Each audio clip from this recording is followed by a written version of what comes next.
profundezas do mar. Depois que o sol se esconde, os meus pecados carrega pra longe de mim. Já não se ouve falar, lugar algum se encontrar. O vento sopra e me leva de volta pra quem ainda guarda o que sou, escondida em suas feridas. Não pra mostrar que fui longe, mas pra lembrar que não há limites pra ensinar o que é o amor. Pois sendo eu culpado, tomou minha sentença sobre si e me salvou. Isso é amor, que estando eu perdido, desceu até o abismo pra me achar e me levar de volta pra casa. Depois que o sol se esconde, os meus pecados carrega pra longe de mim. Já não se ouve falar, lugar algum se encontra. O vento sopra e me leva de volta pra quem ainda guarda o que sou, escondido em suas feridas. Não pra mostrar que foi longe, mas pra lembrar que não há limites pra ensinar o que é o amor. Pois sendo eu culpado, tomou minha sentença sobre si e me salvou. Isso é amor, que estando eu perdido, desceu até o abismo pra me achar e me levar. Isso é amor,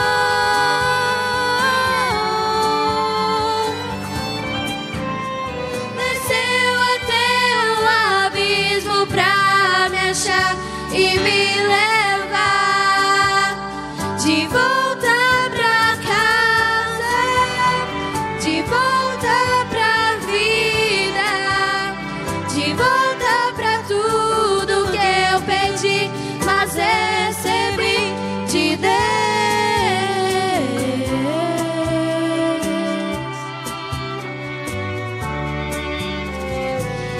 Isso é amor, pois sendo eu culpado, tomou minha sentença sobre si e me salvou. Isso é amor, que estando eu perdido, desceu até o abismo pra me achar e me levar de volta pra casa.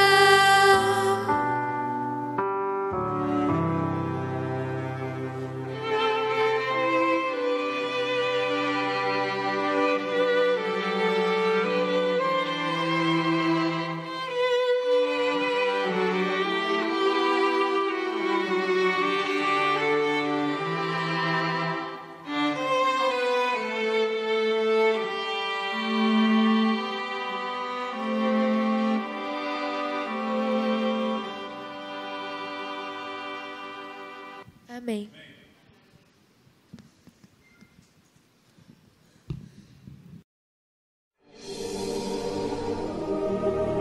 Espiritualmente, todos na Terra, independente de sua religião ou nacionalidade, reconhecem que existe alguma espécie de batalha ocorrendo no mundo entre as forças do bem e do mal. Uma luta colossal entre a luz e as trevas, a verdade e o erro, a opressão e a liberdade, o bom e o mal, e finalmente, a vida e a morte. Qual é a história por trás deste evidente paradoxo? Muitas religiões, assim como a Bíblia, ensinam que além deste véu tridimensional do mundo físico que vemos, existe outro mundo espiritual que não podemos ver. Nesta realidade invisível ao nosso redor, se desencadeia uma batalha titânica entre o herói supremo e justo contra o vilão mais cruel e maligno. A grande pergunta é: quem são esses personagens e como e onde começou esta crise cósmica? Este é o maior mistério de todas as épocas e a história mais fascinante e verdadeira que jamais tem sido contada. Esta crise envolve cada pessoa sobre a Terra. Sim, cada pessoa.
A história humana está repleta de cenas de guerras.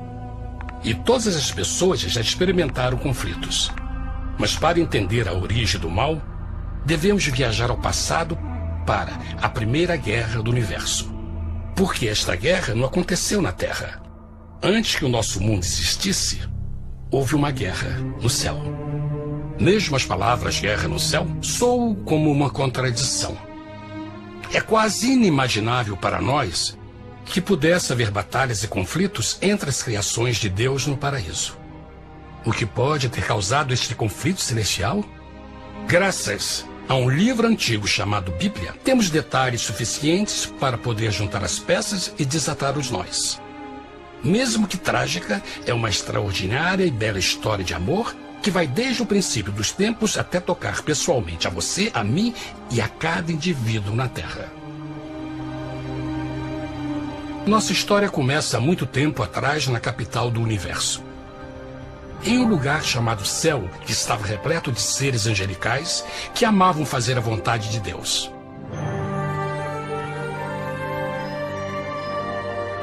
Sob o justo e amoroso governo do Criador, todo o céu desfrutava uma existência de felicidade e perfeita paz. O príncipe supremo do paraíso e comandante dos anjos era o poderoso e amoroso Filho de Deus, mais conhecido com o nome que adotou quando veio à Terra, Jesus. Ele tinha o mesmo propósito e pensamento com Deus, o Pai. O céu, sob o comando compassivo do Pai, Filho e Espírito Santo, provou ser um maravilhoso lugar de paz e alegria. Para realizar as ordens de Deus, a Trindade estava rodeada de um oceano virtual de inumeráveis espíritos ministradores chamados serafins e querubins, mais conhecidos como anjos. Essas poderosas e inteligentes criaturas descobriram que a felicidade estava em cumprir as ordens do Todo-Poderoso. Mas Deus criou um extraordinário anjo para atuar como líder de toda a multidão celestial. A Bíblia nos diz que seu nome era Lúcifer, que significa portador da luz. Este querubim foi o maior ser criado por Deus e assumia a posição mais próxima do trono de Deus, estando diretamente sob a autoridade de Jesus. A tarefa de Lúcifer era difundir a luz e o conhecimento da vontade de Deus a todos os outros anjos. Lúcifer foi o mais esplêndido ser criado por Deus. Era extremamente bonito e dotado de enormes poderes de liderança e organização. Entre os anjos, ele foi muito admirado, respeitado e amado como amigo. Mesmo assim, Deus previu o mal que Lúcifer estava a ponto de introduzir no reino da luz. Cheio de sabedoria e formosura, de todas as pedras preciosas te cobrias. Tu eras o querubim, ungido para cobrir, e te estabeleci. No monte santo de Deus estavas. No meio das pedras afogueadas andavas. Perfeito eras nos teus caminhos, desde o dia em que foste criado, até que se achou iniquidade em ti. Quando Lúcifer percebeu a sua beleza e poder, seu coração pouco a pouco começou a mudar. Permitiu que seu enfoque se afastasse de Deus e direcionou seu amor para si mesmo. Talvez nunca saberemos completamente como e porquê estas sementes de rebelião germinaram em seu coração. Mas o profeta Isaías nos dá uma visão do pensamento de Lúcifer. Como caíste desde o céu, ó estrela da manhã, filha da alva, como foste cortado por terra, tu que debilitavas as nações. E tu dizias no teu coração: eu subirei ao céu, acima das estrelas de Deus exaltarei o meu trono. Subirei sobre as alturas das nuvens, e serei semelhante ao Altíssimo. Lúcifer, aos poucos, começou a cobiçar o poder de Deus, mas não sua personalidade. Ao pensar em suas próprias habilidades e belezas extraordinárias, os perversos tentáculos do orgulho e vaidade congelaram sua mente. Este ressentimento e inveja fizeram com que ele violasse a lei sagrada de Deus e se rebelasse contra seu governo. Precisamos fazer uma pausa e esclarecer algo. Desde o princípio, Deus ordenou que as leis da física governassem o mundo material em que vivemos.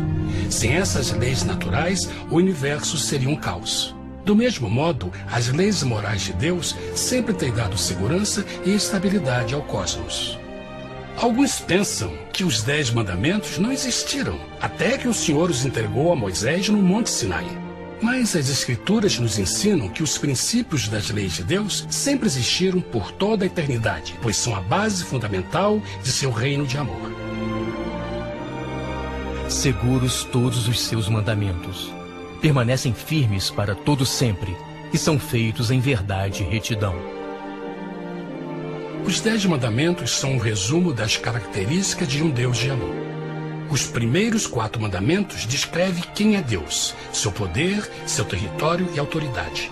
Os últimos 6 descrevem como é Deus, sua honestidade, sua pureza, sua fé. Todas estas coisas sempre foram verdade e sempre serão verdade. Agora, pela primeira vez na história da eternidade, Lúcifer começou a violar estes princípios perfeitos. Lúcifer sabia que se fosse compartilhar o poder e status de Deus, necessitaria de apoio. E deu início ao trabalho. Começou sorrateiramente a circular entre os outros anjos, plantando sementes de dúvida e descontentamento a respeito da liderança de Deus, ao mesmo tempo em que, sutilmente, revelava suas próprias virtudes. Ele insinuou que Deus abusava de seu poder divino e suas leis restringiam a verdadeira liberdade e felicidade de suas criaturas. Com seu raciocínio audaz e poder de influência, Lúcifer pôde persuadir a um grande número de anjos a se unirem para seu motim. Nós vamos fazer agora, apresentar um pequeno sermonete de mais ou menos uns 10, 12 minutos, para ficar claro, e daí nós vamos, no final, responder as perguntas. Vamos lá então, Carlos, pode projetar? Gente, a melhor descrição de quem criou o diabo está aí no capítulo 27 de Daniel. Eu vou explicar para vocês algumas características da Bíblia agora.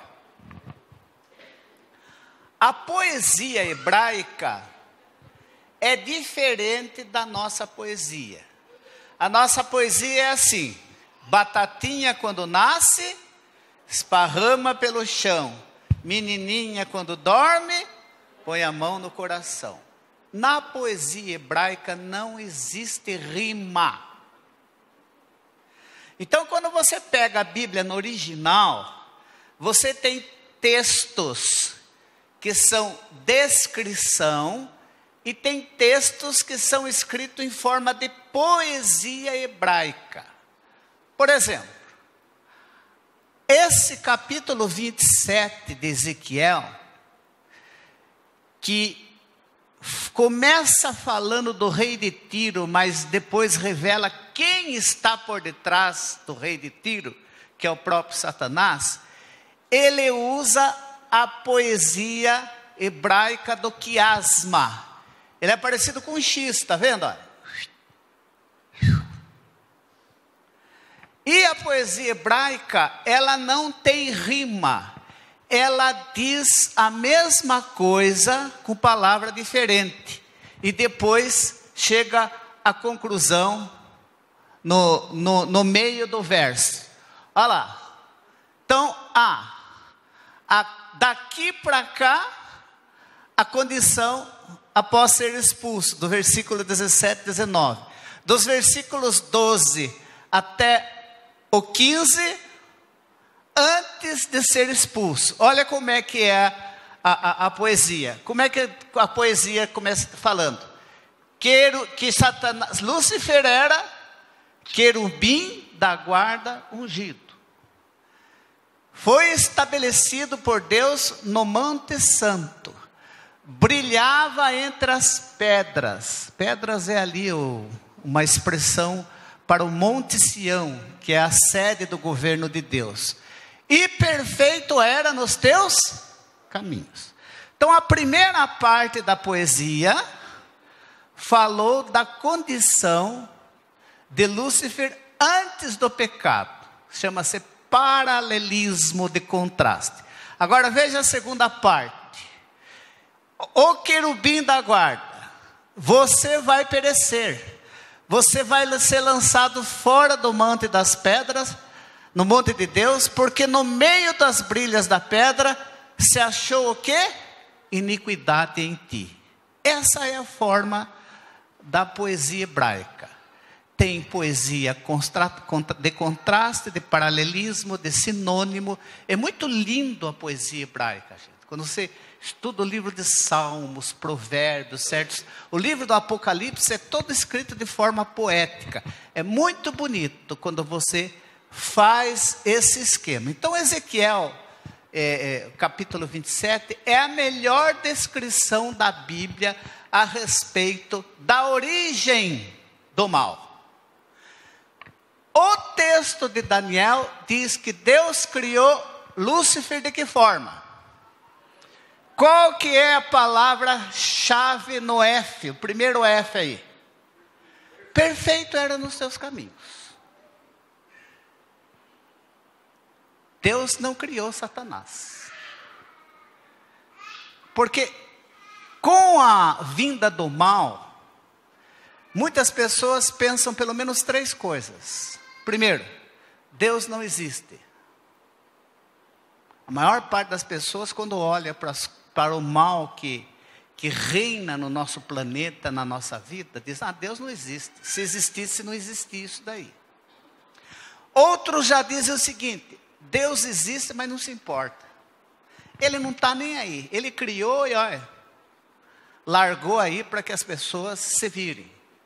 E um terceiro grupo diz o seguinte: Deus existe, Deus se importa, mas não tem poder para vencer o mal. As 3 questões estão erradas. Deus existe, Ele se importa Ele é amor, ele conhece o problema do mal e ele vai revelar o problema do mal. Nós temos algumas orientações fora da Bíblia, que é o Espírito de Profecia. Vamos ver lá algumas coisas aqui. Por exemplo, Lúcifer era um anjo de luz. A Bíblia fala que existe pelo menos 2 categorias de anjos: os querubins e os serafins, e os anjos comuns. Os querubins protegem o trono de Deus. Os serafins são os responsáveis pela adoração a Deus. Eles que conduzem, organizam e protegem a doxologia do céu. Lúcifer era o principal dos anjos. Ele exercia a função tanto de serafim como de querubim. Ele era lindo, a mais perfeita criatura saída das mãos de Deus. Agora vamos para o Espírito de Profecia. O que ela diz? Vamos lá, Carlos, não está funcionando aqui o troço aqui. Primeira coisa, o pecado originou-se com aquele que abaixo de Cristo foi o quê? O mais honrado de Deus. Era o primeiro dos querubins cobridores, santo, encaminhado, o mais elevado em poder e glória entre os habitantes do céu. Vamos para o próximo. Ele permanecia na presença de quem? Do grande Criador. Os raios de glória de Deus repousavam sobre ele. Quanto mais próximo de Deus, mais ele recebia a glória de Deus. Entendeu? Mais próximo de Deus, mais glorioso ele era. Vamos lá? Outro texto. Antes da sua rebelião, ele foi um exaltado anjo. E o quê? O primeiro em... Depois de quem? Depois de Jesus. Ele era honrado, gente. Depois de Jesus. Primeiro Jesus. Depois ele era honrado. Seu semblante, como dos outros anjos, era suave, exprimia felicidade, a testa era alta e larga e demonstrava grande inteligência. Isso a senhora White viu, ouviu dos próprios anjos e do próprio Jesus que descreveram isso para ela. Vamos lá, o próximo. Sua forma era perfeita, porte nobre e majestoso, uma luz especial resplandecia de seu semblante e brilhava ao seu redor, mais viva que ao redor dos outros anjos. Então, Lúcifer se sobressaía na criação. Ele era o mais notado, o mais iluminado, o mais honrado, o principal, o que estava acima de todos. Vamos lá, Carlos. Então vamos lá. O anjo mais honrado, o mais poderoso, o primeiro dos anjos, santo, incontaminado, vivia perto de Deus, era feliz e muito inteligente. Isso foi o que Deus criou. Isso foi o que saiu das mãos de Deus. Vamos lá, o próximo. Como que o pecado começou? Isaías descreve que Lúcifer desejou 3 coisas. Primeiro, ele também queria um trono. Ele não tinha um trono. Ele trabalhava, organizava a adoração no trono de Deus, mas ele também queria sentar no trono. Queria ser adorado como o Filho, o Pai e o Espírito Santo eram. Ele queria ser igual a Deus. Criatura jamais pode ser igual ao seu Criador, não dá. Deus é Deus. Não tem outro Deus. Ele não pode existir um outro Deus, porque Ele é Deus. Vamos lá. O que aconteceu? Aquele anjo criado perfeito começou a desejar exaltação, começou a olhar para si mesmo e dizer: eu sou o cara, né? Eu sou o cara, eu sou o principal, eu sou o mais honrado. Cobiçou a homenagem que era dada apenas para Deus, desejou ser adorado, invejou a Cristo, pretendeu comandar tudo. Resumindo, ele queria ocupar o lugar de Deus. Isso Deus não criou. Isso passou a existir porque dentro de Lúcifer existia uma coisa chamada livre-arbítrio, vontade, que eu tenho, você tem, a humanidade tem, os anjos têm e os seres de outros planetas têm. Nós temos a capacidade de escolher o que queremos. Vamos lá, a próxima. Deus não criou nenhum diabo ou Satanás para atormentar as pessoas. Deus criou Lúcifer, o ser perfeito, a mais perfeita criatura saída das mãos de Deus. Por causa da sua escolha errada, ele se transformou no diabo.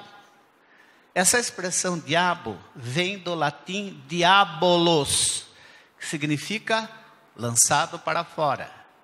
Satanás é um verbo hebraico que significa adversário. Vamos ver o próximo. Jesus deu muito tempo para Lúcifer se arrepender. Quanto tempo? Não sei. Quando nós estivermos lá na glória, nós vamos ver o quanto tempo, ficar sabendo quanto tempo Lúcifer teve para se arrepender. Próximo. O Sr. White diz o seguinte, que chegou o tempo para uma decisão. Deus, assim como deu tempo para Lúcifer, como deu tempo para aqueles que acompanharam Lúcifer, eles dão tempo para nós também. Chega uma hora que a gente tem que tomar uma decisão. Deus Ele é misericordioso. Ele vai esticando o elástico, mas chega uma hora que Ele chega para mim e para você, para essas criaturas inteligentes e diz, agora você tem que decidir o que você quer. Quase chegou a decisão de se voltar para trás. Olha, Lúcifer quase que se arrependeu. O Espírito Santo trabalhou no coração dele, quase que ele se arrependeu. Por que ele não se arrependeu? Vamos ver. O orgulho impediu isto. Eu estava errado. A coisa mais difícil que existe para nós dizer é, eu errei, eu estou errado, eu estava errado. Não devia ter agido assim. Satanás, Lúcifer, o orgulho tomou conta dele, ele disse, não, eu não posso voltar para trás. Dizer para todo mundo que estou errado, não. E ele foi em frente. Vamos lá, a próxima. Olha os nomes que são atribuídos a Satanás na Bíblia. Antiga serpente, sedutor. Abaddon, que significa destruição, ruína, perdição. Apolion, exterminação. Adversário, inimigo. Próximo. Beuzebu, príncipe dos demônios. Belial, maligno, inútil, perverso, vilão, desordeiro. Homicida, assassino, pai da mentira. Próximo. Acusador, tentador, inimigo, enganador. Próximo. Para aquelas pessoas que acreditam que o pecado entrou aqui na terra por meio de uma serpente que voava, dizem que isso é história da carochinha, não é. Vocês estão vendo aqui, numa das tumbas do Egito antigo, que desenha isso aí? De uma serpente com asas. O Egito antigo, que era um povo pagão, acreditava que o pecado entrou nesse mundo através de uma serpente que voava e que foi usada pelo inimigo. Vamos ao próximo. Satanás iludiu Eva com o ver para crer. Esse é o método dele. Veja e acredite. Deus faz o inverso. Acredite mesmo sem ver. Satanás é assim. Veja. Se você for no espiritismo que estiver curando gente, se for lá, você vai ver gente curar. Ele faz milagres, sinais e prodígios. E quando você olha, você diz, nossa, aqui está certo, não está. O método de Satanás é esse, ver, primeiro você vê para depois crer. O método de Deus é, creia na minha palavra, e você verá a minha glória. É o inverso. Próximo.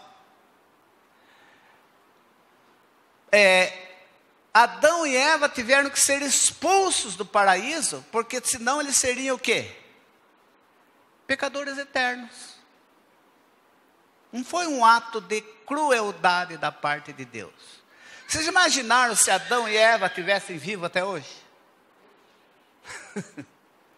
Já imaginaram? Eles vendo tudo o que aconteceu na história da humanidade por causa da escolha errada que eles fizeram. A morte, mesmo que seja algo trágico para nós, é um ato de misericórdia de Deus. Quando a gente morre, a gente deixa de pecar.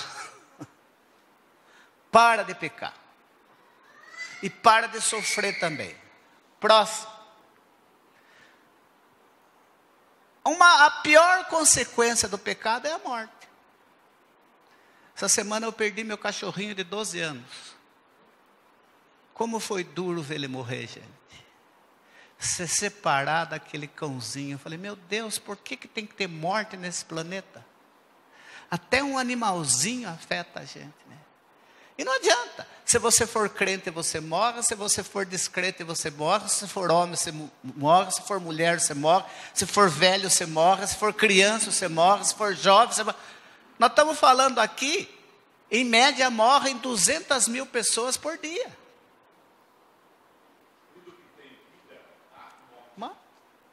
Morre. Próximo. E quando a gente entra no pecado, é mais ou menos assim. Que nem areia movediça. Quanto mais a gente experimenta o pecado, mais a gente se afunda. Se não tiver uma força de fora para tirar a gente do buraco, a gente não sai. Último slide. Próxima semana vocês vão ver que mesmo o pecado tendo entrado aqui no nosso planeta, Deus deu uma esperança para nós. Vamos então às nossas respostas agora. Primeira resposta. Quem criou o diabo? Ele mesmo. Foi a escolha dele. Deus criou um ser perfeito. Ele escolheu se rebelar contra Deus. Quem que determina o que eu vou ser ou você vai ser? É Deus. Diz, eu vou pôr esse para ser mal, esse para ser bandido, esse para ser isso. É assim que Deus faz? Quem que escolhe a direção da nossa vida? Nós. Eu escolho o que eu quero, as pessoas escolhem o que querem. Nós construímos o nosso próprio céu ou o nosso próprio inferno. Por que Satanás foi expulso e não destruído? Todas as alternativas. O universo não estava preparado. Né? Universo. Se Deus destruísse Satanás, a obediência seria por amor ou por medo? Por medo. Opa! Desobedecer a Deus, morre. Então eu vou obedecer por medo. E quem tem medo consegue amar? Tem jeito. Deus quer uma obediência por amor, né? Se Deus destruísse Satanás, a semente ficaria. Permaneceria a dúvida. Será que Satanás não estava certo? Será que Lúcifer não estava certo no que ele falou? Até hoje, a semente da rebelião estaria no coração do universo. Por vocês terem uma ideia, a senhora White diz que até a cruz, os anjos não caídos tinham simpatia por Satanás. Perceberam? Até a cruz, havia simpatia dos anjos, arcanjos, serafins, querubins por Lúcifer. Só quando aconteceu a cruz que eles viram o caráter de Satanás. Por isso que Deus não destruiu, permitiu que ele revelasse. E aqui na nossa terra, quais foram as 3 coisas que ele jogou para Eva, que fez ela cair? Primeira, não morrerei. É assim que Deus disse, vai morrer? Não, não morrereis. Se você comer do fruto proibido, ó, o que vai abrir? Seus olhos se abrirão. Olha, você ficar aí obedecendo a Deus, você vai ficar ignorante. Saia dessa esfera e conheça algo melhor. Terceira, e vocês comendo desse fruto, olha, eu não falava, comecei a falar. Vocês sereis como Deus. Esse é o método de Satanás. Isso é o que nós temos revelado. Mais do que isso, só quando Jesus voltar. Quando Jesus voltar, nós vamos entender um pouco melhor do que isso. Mas a mensagem final dessa noite é que seu pecado estragou a criação de Deus, a morte de Cristo restaurou a criação de Deus. E domingo que vem, o Eduardo vai estar aqui com vocês, trazendo essa outro tema para nós debatermos. Vamos ficar em pé então, para fazer a oração final?